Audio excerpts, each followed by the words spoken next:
Hello, my dear students, my dear ninth class. This is the last sixth chapter of unit number 1, the French Revolution, and chapter number 6 is the revolution in everyday life. आपने बहुत briefing की French society की, French revolution की, outbreaks of French revolution, did women have a revolution, France became Republic, abolish monarchy and slavery को finish किया. आपने देखा कितने बड़े चेंजेस से होकर रेवोल्यूशन हो रहे हैं. And you know that already कि revolution is a very big change, not a change, big change on a large scale. मतलब सोसाइटी के एक बड़े हिस्से बदलाव, पूरे एक मतलब लाइफ के हर एक फील्ड पे बदलाव. और आप बहुत कुछ पढ़ रहे थे, slavery, sections of society, estates, national assembly, peasants, clergy people. आपने इक्वलिटी बिफोर लॉ पढ़ा, इक्वलिटी पढ़ा, मोनार्की को ख़त्म किया, रिपब्लिक बना, और आपने सब कुछ जाना बहुत प्रॉपरली तरीके से. अब हम लास्ट आते हैं कि वहाँ पे कुछ एवरीडे लाइफ के बारे में और रेवोल्यूशंस के बारे में क्या डिस्कशन है. लास्ट में हम बस ये फिनिश करेंगे. आफ्टर दैट नोट्स के बाद जो इम्पोर्टेंट क्वेश्चन आंसर्स होंगे वो हम आपके करवाएंगे PDF फॉर्मेट में, और डाउट करी भी ले लेंगे आपकी, ताकि ये चैप्टर आपका अच्छे से फिनिश हो जाए. ठीक है, स्टार्ट करते हैं students. Can politics change the clothes people wear? क्या ऐसा हो सकता है कि जो पॉलिटिक्स होती है, राजनीति होती है, वो लोगों के कपड़े पहनने का तरीका बदल दे? द लैंग्वेज दे स्पीक, जो वो भाषा बोलते हैं वो भी बदल दे? और द बुक्स दे रीड, और जो वो बुक पढ़ते हैं वो बदल दे? क्या ऐसा पॉसिबल है? The years following 1789 in France saw many such changes in the lifes of man, women and children. 1789 में फ्रांस में जो रिवोल्यूशन हुआ उसने देखा और बहुत सारे चेंजेस को बताया, जो चाहे वो मैन हों, वुमेन्स हों, बच्चे हों, हर किसी की लाइफ में चेंजेस हुए उसने दिखाया, और आपने पढ़ा उसको as a series. The revolutionary government took it upon themselves to pass law that would translate the idea of liberty and equality into everyday practice. अच्छा, हुआ क्या है?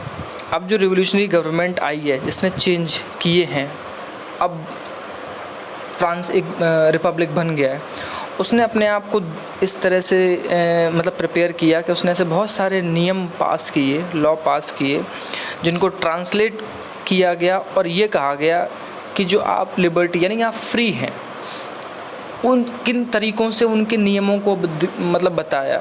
और आपने पीछे चैप्टर्स में पढ़ा होगा students, declaration of rights and man का पढ़ा था, फिर आपने बाद में वुमेन का भी पढ़ा था, did women have a revolution वाले चैप्टर में.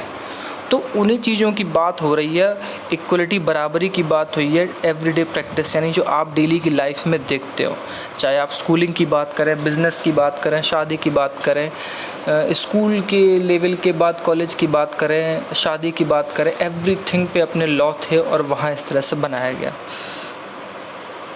One important law that came into effect soon after the storming of the Bastille in the summer of 1789 was the abolition of censorship.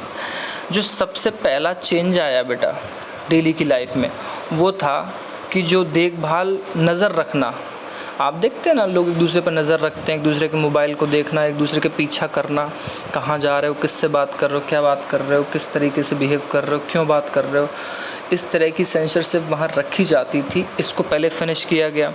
In the old regime, all written material and cultural activities, books, newspaper, play could be published or performed only after they had been approved by the censor of the king.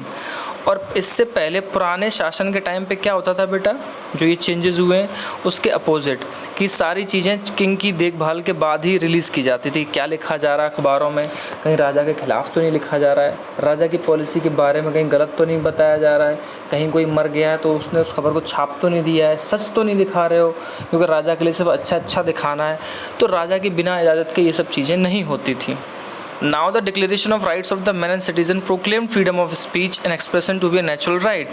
अब जो घोषणा हुई है, rights of man आया है, citizen भी आया, यानी कि हर एक नागरिक को अधिकार है कि उसे बोलने का अधिकार है, और एक्सप्रेशन, कहने का अधिकार है, जो कि उसका नेचुरल राइट है. अगर गलत हो रहा है तो उसे बोले कि यस ये चीज़ गलत हो रही है और मेरे साथ हो रही है. पहले नहीं होता था. अगर आप बोलेंगे, सच बोलेंगे, किताबों में लिखेंगे, प्ले के जरिए, न्यूज़पेपर के जरिए, तो आपको बैन कर दिया जाता था और आपको सज़ा दी जाती थी गिलोटिन से. तो एक मेजर चेंज ये हुआ. अब चाहे न्यूज़पेपर हैं, पैम्पलेट्स हैं, बुक्स हैं, प्रिंटेड पिक्चर हैं, वो अब फ्रांस में हर जगह ट्रैवल्ड रैपिडली कर रही हैं गांव की तरफ। क्यों? क्योंकि अब शमशेर से हट गई, अब तो राजा नज़र नहीं रख रहा, राजा की इजाज़त के बगैर बुक छप रही हैं।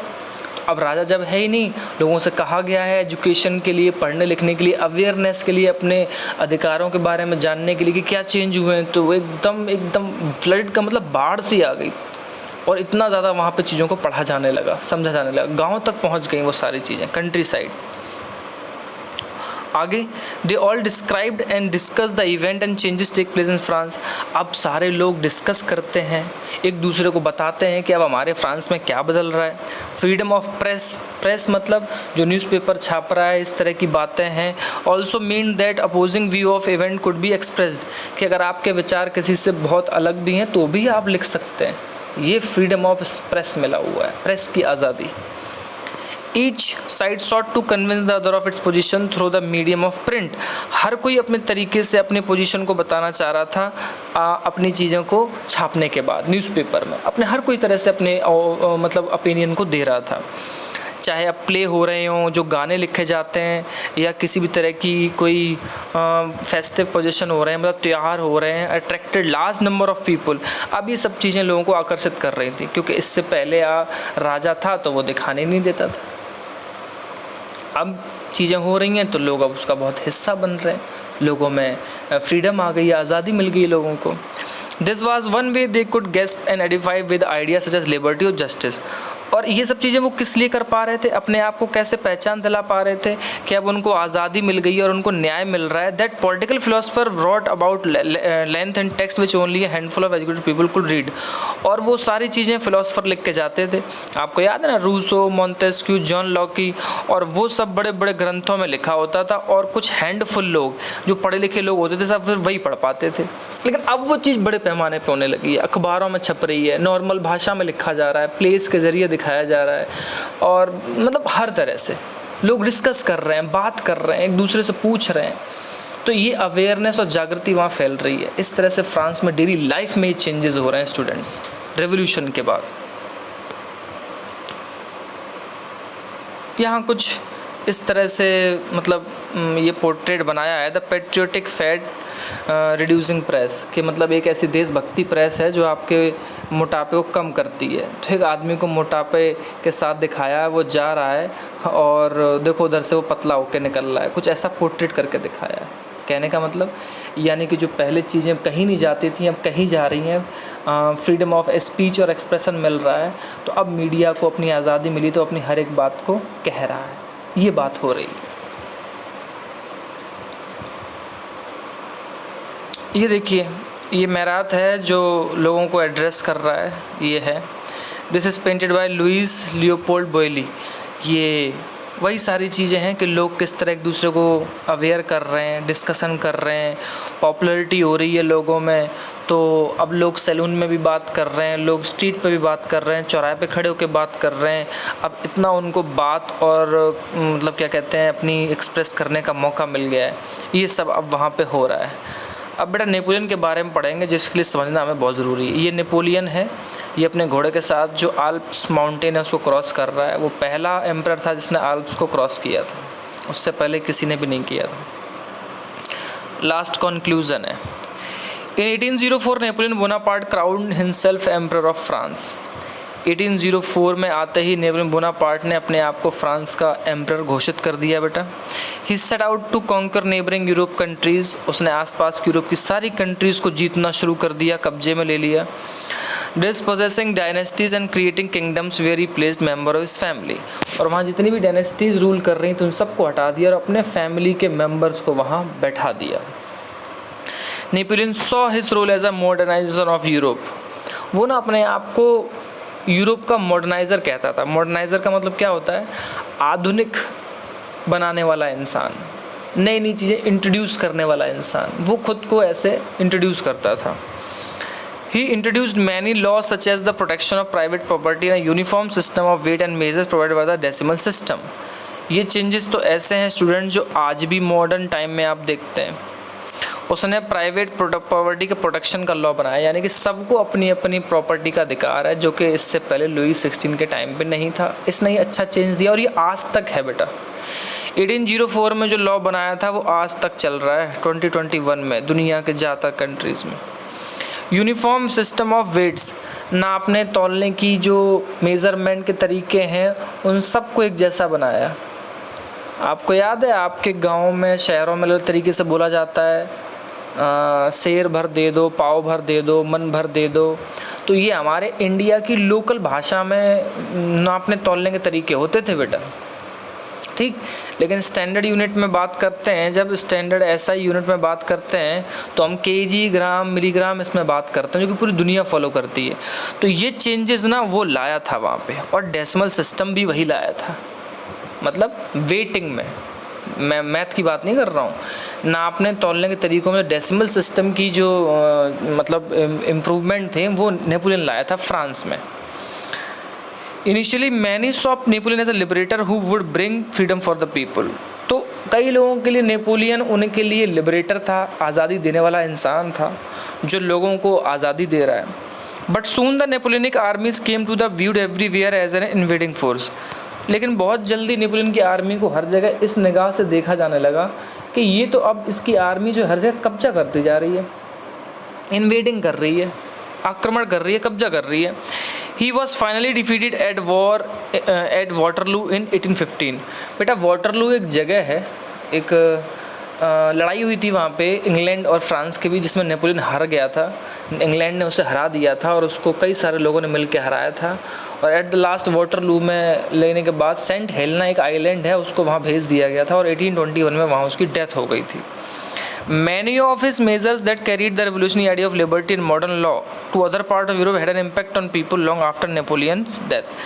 ये तो मैंने आपको बता ही दिया है कि भले ही वो हार गया, कुछ भी हुआ, लेकिन उसके जो मेजर्स हैं और कई सारे रेवोल्यूशनरी आइडिया हैं, चाहे लिबर्टी के हों, मॉडर्न लॉ बनाए उसने, चाहे प्रॉपर्टी का राइट हो और वेट मेजरमेंट यूनिट हो या इक्वलिटी बिफोर लॉ हो, वो अदर पार्ट्स ऑफ यूरोप में गहरा असर डाला लोगों पे। यानी उसने अच्छे काम भी किए थे, हम उन्हीं के बारे में तो पढ़ रहे हैं।